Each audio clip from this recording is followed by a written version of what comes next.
ഉണ്ണി ബാലകൃഷ്ണൻ ചെറിയ പരിഭവങ്ങളൊക്കെ സ്ഥാനമേൽക്കുന്ന ദിവസം ഉണ്ടായെങ്കിലും അത് പ്രത്യേകിച്ച് കൊടിക്കുന്നിൽ സുരേഷിൻ്റെ ഭാഗത്തു നിന്ന് കെ മുരളീധരൻ വളരെ പരിഹാസരൂപേണ പറഞ്ഞ ചില ഒളിയമ്പുകളൊക്കെ മാറ്റി നിർത്തിക്കഴിഞ്ഞാൽ പാർട്ടിക്കുള്ളിൽ എല്ലാവരും ഒരുമിച്ച് നിൽക്കുന്നു എന്നൊരു പ്രതീതി വരുന്നു. ഇന്നിപ്പോൾ വലിയ രീതിയിലുള്ളൊരു ഹൈപ്പില്ലാതെ വലിയ രീതിയിലുള്ള മുരളീധരൻ്റെ ഭാഷയിൽ പറഞ്ഞാൽ ബോംബിടും എന്ന് പ്രതീക്ഷിക്കാതെ തന്നെ ഒരു ബോംബ് പൊട്ടാതെ തന്നെ കാര്യങ്ങൾ ഫലപ്രദമായി നേടിയെടുക്കാൻ AICCക്കും കഴിഞ്ഞു എന്നൊരു വിലയിരുത്തലാണുള്ളത്. ഇന്നിപ്പോൾ AICCയുടെ നേതാക്കളെ കണ്ട് പുറത്തു വരുമ്പോൾ സണ്ണി ജോസഫ് പറയുന്നത് രാഷ്ട്രീയകാര്യ സമിതിയിലൊന്നും മാറ്റമില്ല, കാര്യങ്ങൾ വെടിപ്പായി തന്നെ മുന്നോട്ട് പോകുമെന്നാണ്. ഉണർവേകുമോ പുതിയ നേതൃത്വം? ഞാൻ വിചാരിക്കുന്നത്, ഞാൻ ഈ കോൺഗ്രസിലെ നേതൃമാറ്റത്തെ വളരെ പോസിറ്റീവായിട്ടാണ് കാണുന്നത്. അതിൻ്റെ പ്രധാനപ്പെട്ട കാരണം എന്ന് വെച്ചാൽ നമ്മളിപ്പോൾ ഒരു തെരഞ്ഞെടുപ്പ് വർഷത്തിലാണുള്ളത്. ആ തെരഞ്ഞെടുപ്പ് വർഷത്തിലേക്ക് പോകുമ്പോൾ ഭരണപക്ഷത്തൊന്നും നോക്കിയേ, ഭരണപക്ഷത്ത് LDFന് നേതൃത്വം നൽകുന്ന CPIM എന്ന പാർട്ടി വിവിധ സമ്മേളനങ്ങളിലൂടെ ആ പാർട്ടി മെഷറിയെ വളരെ ഊർജ്ജസ്വലമാക്കിയിട്ടുണ്ട്. എന്ന് മാത്രമല്ല, ഒരു തുടർഭരണത്തിലേക്കാണ് തങ്ങൾ പോകുന്നത് എന്നൊരു നരേറ്റീവ് ഉണ്ടാക്കാൻ കഴിഞ്ഞിട്ടുണ്ട്. അപ്പോൾ അത്തരത്തിലൊരു ആത്മവിശ്വാസത്തോടു കൂടി തെരഞ്ഞെടുപ്പിലേക്ക് പോകുന്ന ഭരണപക്ഷത്തെയാണ് നമ്മൾ കാണുന്നത്. മറുവശത്ത് എന്താ സംഭവിക്കുന്നത്? മറുവശത്ത് UDFന് നേതൃത്വം കൊടുത്തുകൊണ്ടിരിക്കുന്ന കോൺഗ്രസ്, അവർ എന്താ പറയുക, ഒരു മരവിച്ച അവസ്ഥയിലായിരുന്നു.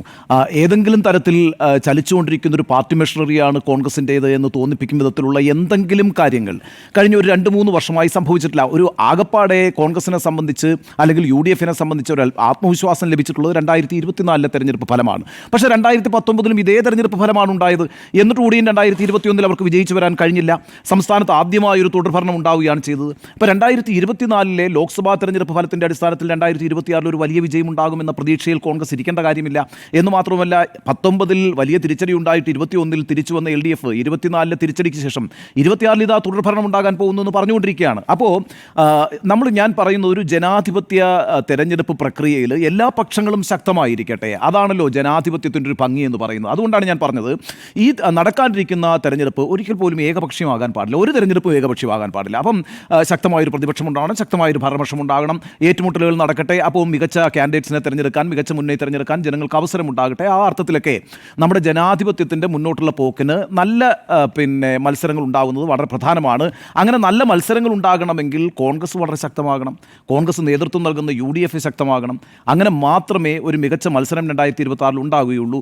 ആ രീതിയിലേക്കുള്ളൊരു ചുവടുവെപ്പായിട്ടാണ് ഞാൻ നിശ്ചയമായിട്ടും ഈ പുനഃസംഘടനയെ കാണുന്നത്. ഇപ്പോൾ പ്രധാനപ്പെട്ട പ്രശ്നം എന്താണ്? ഈ പുനഃസംഘടനയുടെ ഒരു സ്വഭാവം നിശ്ചയമായും കേരളത്തിൻ്റെ സാമുദായിക പ്രാതിനിധ്യത്തെ കൃത്യമായി ഉൾക്കൊള്ളുന്ന രീതിയിൽ തന്നെയാണ് ഒരു പുനഃസംഘടന കോൺഗ്രസ് നടത്തിയിരിക്കുന്നത്. അതിനകത്ത് ഏറ്റവും പ്രധാനപ്പെട്ട കാര്യം എന്ന് പറയുന്നത്, കോൺഗ്രസ് ഇപ്പോൾ അഭിമുഖീകരിക്കുന്ന ഒരു പ്രധാനപ്പെട്ട പ്രശ്നം ലീഗിൻ്റെ സാന്നിധ്യം നിശ്ചയമായും UDFനെ സംബന്ധിച്ച് വളരെ പ്രതീക്ഷ നൽകുന്ന ഒരു കാര്യം തന്നെയാണ്. കോൺഗ്രസുമായിട്ട് ബന്ധപ്പെട്ട് നോക്കുമ്പോൾ ലീഗ് ഉറച്ചു നിൽക്കുന്നു. സ്വാഭാവികമായും ഇന്ത്യൻ യൂണിയൻ മുസ്ലിം ലീഗാണ് മുസ്ലിം സമുദായത്തിൻ്റെ ഏറ്റവും പ്രധാനപ്പെട്ട രാഷ്ട്രീയ പാർട്ടി എന്ന് പറയുന്നത്. അവരുടെ ഏറ്റവും പ്രധാനപ്പെട്ട പൊളിറ്റിക്കൽ ഔട്ട്ഫിറ്റ് എന്ന് പറയുന്നത് മുസ്ലിം ലീഗ് തന്നെയാണ്. അപ്പം ആ ലീഗിൻ്റെ സാന്നിധ്യം എന്ന് പറയുന്നത് UDFനെ സംബന്ധിച്ചിടത്തോളം വളരെ പ്രതീക്ഷയുള്ള ഒരു സാന്നിധ്യമാണ്. അപ്പോൾ നമ്മൾ മനസ്സിലാക്കേണ്ട ഒരു കാര്യം, കേരളത്തിൽ ഏതാണ്ട് 66 സീറ്റുകളിൽ മുസ്ലിം വോട്ട് വളരെ നിർണായകമാണ്. 66 സീറ്റുകളിൽ ഡിസിസീവായ മുസ്ലിം വോട്ട് പക്ഷേ കഴിഞ്ഞ പ്രാവശ്യം എങ്ങനെയാണ് പോൾ ചെയ്യപ്പെട്ടതെന്ന് അറിയാവോ?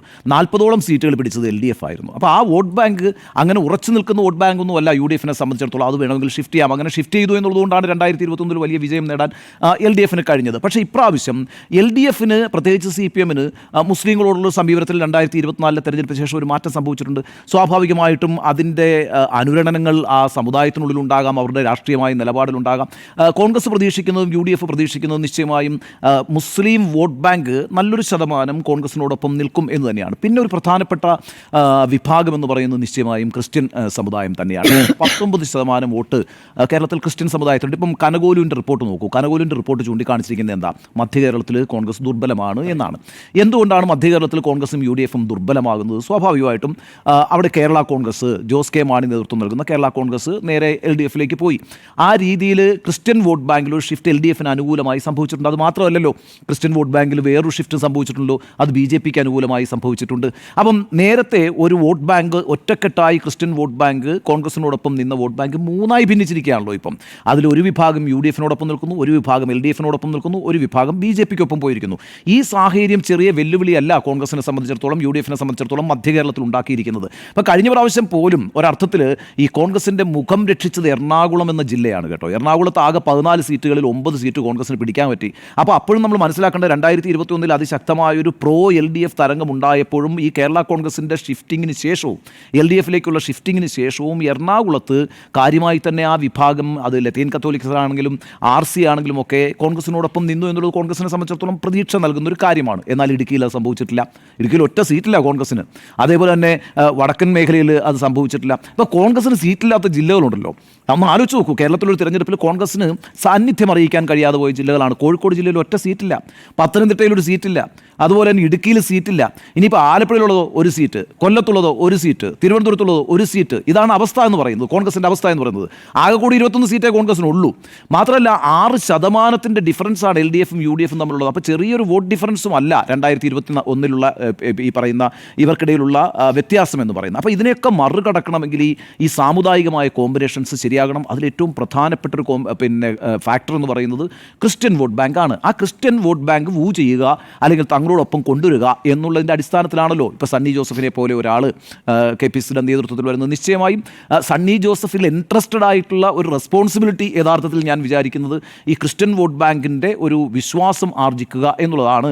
ഇപ്പം നമുക്കറിയാവുന്നതുപോലെ K. സുധാകരൻ ഈഴവ സമുദായത്തിൽപ്പെട്ടയാളാണ്, നായർ സമുദായത്തിൽപ്പെട്ടയാളാണ്. VD സതീശൻ ഒരു പ്രധാനപ്പെട്ട പദവിയിൽ KPCCയുടെ നേതൃത്വത്തിൽ, കോൺഗ്രസിൻ്റെ നേതൃത്വത്തിൽ ക്രിസ്ത്യൻ കമ്മ്യൂണിറ്റിയിൽ നിന്ന് ഒരാളില്ല എന്ന് മാത്രവുമല്ല, ആ വിഭാഗവുമായി നല്ല ബന്ധം സൂക്ഷിച്ചിരുന്ന ഉമ്മൻചാണ്ടിയെ പോലെ അല്ലെങ്കിൽ KC ജോസഫിനെ പോലെ ഒക്കെയുള്ള നേതാക്കൾ വളരെ കൃത്യമായിട്ട് ആ വിഭാഗങ്ങളുമായി ഒരു കമ്മ്യൂണിക്കേഷൻ നടത്തിയിരുന്നു. അങ്ങനെ കമ്മ്യൂണിക്കേഷൻ നടത്താൻ പറ്റുന്ന ഒരു ലീഡറും നേതൃത്വത്തിൽ ഇല്ലാതിരിക്കുന്നു എന്നുള്ളൊരു വെല്ലുവിളിയായിരുന്നു. അപ്പോൾ സ്വാഭാവികമായിട്ടും അങ്ങനെ ഒരു നേതാവിനെ വരുമ്പോൾ ആ വിഭാഗത്തിൻ്റെ ഒരു വിശ്വാസം ഉണ്ടാക്കാൻ കഴിഞ്ഞാൽ അത് നല്ലതാണ്. വളരെ പ്രധാനമായിട്ട് ഞാൻ മനസ്സിലാക്കുന്നത് ഈ മധ്യ തിരുവിതാംകൂറിൽ എപ്പോഴും വിജയ പരാജയങ്ങൾ നിശ്ചയിക്കുന്ന ഒരു പ്രധാനപ്പെട്ട ജാതി കോമ്പിനേഷൻ എന്താണെന്നറിയോ?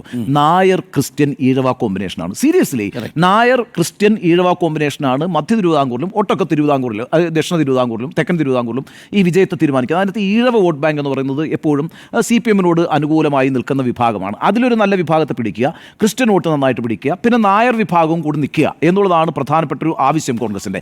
അതിനകത്ത് ഇപ്പോൾ നമ്മൾ നോക്കിക്കേ, ഇപ്പോൾ KC വേണുഗോപാൽ സംഘടനാകാര്യ ജനറൽ സെക്രട്ടറിയാണ്, നായർ വിഭാഗത്തിൽ നിന്ന് വരുന്ന ആളാണ്. VD സതീശൻ പ്രതിപക്ഷ നേതാവാണ്, നായർ വിഭാഗത്തിൽ നിന്ന് വരുന്ന ആളാണ്. PC വിഷ്ണുനാഥിനെ ഇപ്പോൾ പുതുതായിട്ട് കൊണ്ടുവന്നു. പക്ഷേ നോക്കൂ, ശശി തരൂർ കോൺഗ്രസ് വർക്കിംഗ് കമ്മിറ്റി അംഗമാണ്, അദ്ദേഹം നായർ വിഭാഗത്തിൽ നിന്ന് വരുന്നതാണ്. രമേശ് ചെന്നിത്തല സ്ഥിരം ക്ഷണിതാവാണ്, നായർ വിഭാഗത്തിൽ നിന്ന് വരുന്നവരാണ്. അപ്പം വേണമെങ്കിൽ NSSൻ്റെ ഒരു താല്പര്യം അവിടെ കൃത്യമായിട്ട് വർക്ക് ചെയ്യും. അപ്പോൾ ഇതാണ് ആ കോമ്പിനേഷൻ എന്ന് പറയുന്നത്. PC വിഷ്ണുനാഥ് വന്നുകൂടി അവർക്ക് ആ നായർ വിഭാഗത്തിൻ്റെ ഒരു വിശ്വാസം ആർജിക്കാൻ പറ്റും. സണ്ണി ജോസഫ് ചെയ്യേണ്ടത് ഈ പറയുന്ന ക്രിസ്ത്യൻ വിഭാഗത്തെ കൂടെ ഒന്നിപ്പിക്കുക എന്നുള്ളതാണ്. ഈഴ വിഭാഗത്തിൽ നിന്നൊരു ആൻറ്റി ഇൻകംബൻസി ഫാക്ടറോട് വർക്ക് ചെയ്ത് പ്രോ UDF ആയിട്ടൊരു വികാരം കൂടി വരികയാണ് എങ്കിൽ മാത്രമേ ഈ പറയുന്ന മധ്യ തിരുവിതാംകൂറിലും തെക്കൻ തിരുവിതാംകൂറിലും കോൺഗ്രസിന് വിജയമുണ്ടാക്കാൻ കഴിയുള്ളൂ. അപ്പോൾ ആ കോമ്പിനേഷനാണ് യഥാർത്ഥത്തിൽ വർക്ക് ചെയ്തിരിക്കുന്നത്. അതിലൊരു പ്രധാനപ്പെട്ട കാര്യമാണ് ഈ അടൂർ പ്രകാശിൻ്റെ വരവ് എന്ന് പറയുന്നത്. UDF കൺവീനറായിട്ട് അടൂർ പ്രകാശ് കൂടി വരുമ്പോൾ ഈ പറയുന്ന മധ്യ കേരളത്തിലെയും തെക്കൻ കേരളത്തിലെയും ഈഴവ സമുദായത്തുമായിട്ടുകൂടി ഒരു ഇൻറോഡ് ഉണ്ടാക്കാൻ കഴിയും. ഇതാണ് കോൺഗ്രസ് ഒരു കോമ്പിനേഷൻ വർക്ക് ചെയ്യുന്നതെന്ന് പറയുന്നത്. ഓഫ് കോഴ്സ് വടക്കൻ കേരളത്തിൽ ഇപ്പം ലീഗിൻ്റെ ഒരു പിന്തുണയുണ്ട്. ഈ പറയുന്ന ക്രിസ്ത്യൻ കമ്മ്യൂണിറ്റിയുടെ പിന്തുണ സണ്ണി ജോസഫിന് ഉറപ്പാക്കാൻ കഴിയുകയാണെങ്കിൽ മലയോര മേഖലയിലും തീരദേശ മേഖലയിലും ഒക്കെ അവർക്ക് പ്രതീക്ഷ വെച്ച് പുലർത്താം. നോക്കൂ, ഇതിനകത്ത് ചെറിയൊരു ടാർഗറ്റ് അല്ല കോൺഗ്രസിനെ സംബന്ധിച്ചിടത്തോളം നിൽക്കുന്നതെന്ന് പറയുന്നത്. 21 സീറ്റിൽ നിൽക്കുന്ന കോൺഗ്രസ് ചുരുങ്ങിയത് ഒരു 60 സീറ്റിൻ്റെ അടുത്ത് നേടുക എന്നുള്ളതാണ് 26 തെരഞ്ഞെടുപ്പിൽ നിർണായകമാകാൻ പോകുന്ന കാര്യം അല്ലേ. ബാക്കി കോൺഗ്രസിൽ പിന്നെ UDFിലേക്ക് സീറ്റ് കൊണ്ടുവരാൻ പറ്റുന്ന ഏക പാർട്ടി എന്ന് പറയുന്നത്, ഡബിൾ ഡിജിറ്റിലേക്ക് വരാൻ പറ്റുന്ന പാർട്ടി എന്ന് പറയുന്നത് ലീഗ് മാത്രമാണ്. ബാക്കി ഇപ്പോൾ കേരള കോൺഗ്രസ് ജോസഫ് ഗ്രൂപ്പ് എത്ര സീറ്റ് കൊണ്ടുവരാനാണ്? RMP വീണ്ടും വടകരയിൽ വിജയിച്ചു വന്നാൽ അതൊക്കെ, ജേക്കബിൻ്റെ മകൻ മത്സരിക്കുന്ന പിറവത്ത് വിജയിച്ചു വന്നാൽ അതൊക്കെ, അതേപോലെ തന്നെ നമ്മുടെ മാണി സി കാപ്പൻ പാലയിൽ വിജയിച്ചു വന്ന ഒരു സീറ്റ്. ഇങ്ങനെയൊക്കെയാണ് അവരുടെ ഈ പറയുന്ന ഘടകകക്ഷികളുടെ സീറ്റ് നിൽക്കുന്നത്. അപ്പോൾ ഈ സമയത്ത് കോൺഗ്രസ് എടുത്തിരിക്കുന്ന ഈ നീക്കം എന്ന് പറയുന്നത് ശരിയായ ഒരു ശാസ്ത്രീയമായ നീക്കമാണ്. ആ ശാസ്ത്രീയമായ നീക്കം വിജയിച്ചു വരണമെങ്കിൽ നേരത്തെ ആരും സൂചിപ്പിച്ചതുപോലെ വലിയ പൊട്ടിത്തെറികളില്ല എങ്കിൽ കൂടിയും ചെറിയ ചെറിയ പ്രശ്നങ്ങളുണ്ടല്ലോ. ഇപ്പം ആൻ്റണിയെ പോലെ ഒരാൾ പങ്കെടുക്കാതിരിക്കുന്നു വലിയ കാര്യമാണോ? ആൻ്റണി പത്തനംതിട്ടയിൽ വളരെ പ്രൊമനൻ്റ് ആയ ലീഡർ. KPCC അധ്യക്ഷനാകുമ്പോൾ ഒരു പാൻ കേരള ഇമേജ് അദ്ദേഹത്തിന് ഉണ്ടാകുമോ, അല്ലെങ്കിൽ അങ്ങനെ ഒരു ആളാണോ അദ്ദേഹം എന്നൊക്കെയുള്ള ചോദ്യം ചോദിക്കുമ്പോൾ പോലും പത്തനംതിട്ട ജില്ല എന്ന് പറയുന്നത് it's very important for Congress. അവിടെ ഒരൊറ്റ സീറ്റ് പോലും പിന്നെ കോൺഗ്രസിനില്ല, UDFിനില്ല. അവിടെ CPMൻ്റെ ആധിപത്യമാണ്, LDFിൻ്റെ ആധിപത്യമാണ്. അവിടെ സഭകളുമായി അതിശക്തമായ ബന്ധമുള്ള ഒരാളാണ് ആൻ്റണി വിജയിച്ചു വരുന്നത് തന്നെ ഈ ബന്ധത്തിൻ്റെ അടിസ്ഥാനത്തിലാണ്. അപ്പോൾ ആൻ്റണിക്ക് ഒരു വലിയ വിഷമമുണ്ടായിട്ടുണ്ട് ഈ പുനഃസംഘടനയിൽ. തന്നെ അപമാനിച്ചു എന്നൊരു തോന്നലുണ്ട്. ഈ പേര് വിളിച്ച് പറഞ്ഞു എന്ന് മാത്രമല്ല, അദ്ദേഹത്തിനെതിരായിട്ട് ഈ പറയുന്ന ഈ പരാതികളുടെ ഒഴുക്കായിരുന്നു എന്നുള്ളതാണ്. KC വേണുഗോപാലിൻ്റെ നല്ല പിന്തുണയുണ്ടായിരുന്നു കേട്ടോ ആൻ്റണിക്ക്. എന്നിട്ട് കൂടിയും KPCC അധ്യക്ഷനായി വരാൻ കഴിയാതെ ചെയ്യാതെ പോയത് ഈ പറയുന്ന ഒരുപാട് പരാതികളുണ്ടായി. ആ പരാതികൾ രാഹുൽ ഗാന്ധിയെ തന്നെ നേരിട്ട് അറിയിച്ചു. അതുകൊണ്ടാണ് അദ്ദേഹം പിന്നെ ഫേസ്ബുക്കിലൂടെ പറഞ്ഞതും പിന്നീട് അന്ന് ഈ തെരഞ്ഞെടുപ്പ് ഈ സണ്ണി ജോസഫിനെ പ്രഖ്യാപിച്ചതിന് ശേഷവും പറയേണ്ട സമയത്ത് ഞാൻ പറയും എന്നൊക്കെ പറയുന്നത്. അപ്പോൾ ആൻ്റണിയുടെ വിട്ടു നിൽക്കുന്നൊരു പ്രശ്നമാണ്. ഇപ്പോൾ ഈ കഴിഞ്ഞ ദിവസം ബെന്നി ബെഹനാൻ പങ്കെടുത്തിട്ടില്ല കേട്ടോ, ഡീൻ കുര്യാക്കോസ് പങ്കെടുത്തിട്ടില്ല ഈ സമ്മേളനത്തിനകത്തൊക്കെ. അപ്പോൾ ഇത്തരത്തിൽ ചില പ്രശ്നങ്ങൾ ആ പാർട്ടിക്കകത്തുണ്ട്. അത് അവരെങ്ങനെ പാസിഫൈ ചെയ്യാം? അവരൊക്കെ വളരെ പ്രോമിനൻ്റായ നേതാക്കളുമാണ്. ആരെയാണോ സണ്ണി ജോസഫിലൂടെ ഏത് വിഭാഗത്തെയാണോ കൂട്ടത്തിൽ നിർത്താൻ കോൺഗ്രസ് ആഗ്രഹിക്കുന്നത് ആ വിഭാഗത്തിനുള്ള നേതാക്കളാണ് ഇടഞ്ഞു നിൽക്കുന്നത്. അപ്പോൾ അവർ ആ ലക്ഷ്യം കൈവരിക്കുക എന്നുള്ളത് ഒരു പ്രശ്നമുണ്ട്. അപ്പോൾ ഈ രീതിയിലുള്ള ചില പ്രശ്നങ്ങളുണ്ട്. എങ്കിൽ കൂടിയും കെ മുരളീധരൻ പറഞ്ഞൊരു പ്രധാനപ്പെട്ട കാര്യമുണ്ട്. അത് വളരെ പ്രധാനമാണ്. ഇതിപ്പം നമ്മൾ ഈ പുനഃസംഘടനയൊക്കെ ഉണ്ടാക്കി, നല്ല കാര്യം. അത് വലിയ പൊട്ടിത്തെറികളില്ലാതെയൊക്കെ സമാപിച്ചു, അതും നല്ല കാര്യം. പക്ഷേ ഈ പറയുന്ന വോട്ടർ പട്ടികയിൽ പേര് ചേർക്കുക എന്നുള്ളതാണ് അടിസ്ഥാനപരമായ ജോലി എന്നുള്ളത്. അത് വളരെ പ്രധാനമാണ്. ഇപ്പം നമ്മൾ നടക്കാനിരിക്കുന്ന ഈ തദ്ദേശ തെരഞ്ഞെടുപ്പ് എന്ന് പറയുന്നത് ഒരു ടെസ്റ്റിംഗ് ടൈമായിരിക്കും ഈ പുതിയ നേതൃത്വത്തെ സംബന്ധിച്ചിടത്തോളം. അപ്പം വോട്ടർ പട്ടികയിൽ പേര് ചേർക്കുന്നത് മുതൽ തുടങ്ങി ബൂത്ത് കമ്മിറ്റികൾ സംഘടിപ്പിച്ച് പ്രവർത്തനങ്ങൾ ജനങ്ങളിലേക്ക് വ്യാപിപ്പിക്കാൻ കഴിയുന്ന രീതിയിൽ ഈ പറയുന്ന നേതൃത്വത്തിന് ഗ്രൗണ്ടിൽ അവരുടെ അത് റിഫ്ലക്റ്റ് ചെയ്യാൻ കഴിയണം.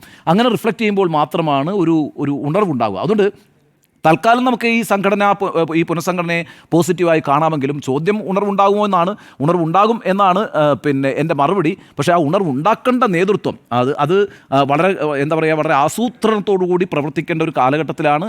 ആ പ്രവർത്തനം അവർക്ക് നടത്താൻ കഴിയണമെങ്കിൽ ഒറ്റക്കെട്ടായ ഒരു സംഘടന ഉണ്ടാവണം. ഈ സ്ഥിരമായി ഇവർ ഒറ്റക്കെട്ടാണെന്ന് പറയുന്നൊരു തമാശയുണ്ട്. കാരണം വെച്ചാൽ ഈ ഒറ്റക്കെട്ടാണെന്ന് പറയുന്നത് തന്നെ എന്തോ പ്രശ്നമുള്ളത് കൊണ്ടാണല്ലോ. അപ്പോൾ ഒറ്റക്കെട്ടാണ് ഞങ്ങൾ എന്ന് പറയാതിരിക്കുക എന്നുള്ളതാണ് ആദ്യം ചെയ്യേണ്ട ഒരു പ്രധാനപ്പെട്ട കാര്യം. ഒറ്റക്കെട്ടായി പ്രവർത്തിക്കുക എന്നുള്ളതാണ് വേണ്ടത്.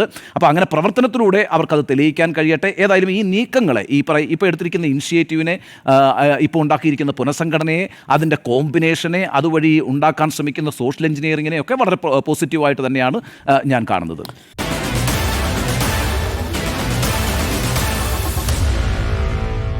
Meet the editors.